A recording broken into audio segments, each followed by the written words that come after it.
So good morning, good morning. 1:41 AM na po na madaling araw at hindi pa rin po kami makatulog, tatlo. Pero yung isa, bagsak na po. Mamaya pa ipapakita ko yung kasama. Yan. Yan si G-Boy. Yan. Wala po kaming magawa, kaya ito, nag-vlog na naman kami guys. So, pakipollow na lang po ang aking page. Yan, papakilala ko mga kasama ko. Yan, si Joshua. Yan, kabebe time yung kadugo namin kanina.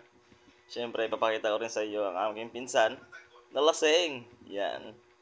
Ngayon, nanaginip ako guys. Sabi nila, makikita ko nga daw ngayon si Pantiman. Ngayon, titignan natin. Kukunin natin yung panty ni Chris the Woman. Yan. So guys, ito yung guys. Dito kayo bubutag yan sa akong pinsan. Yan. Magiging Pantiman daw kasi siya pagka pinamoy sa kanya yung panty ni Chris. So, panoorin nyo to guys. Watch and learn.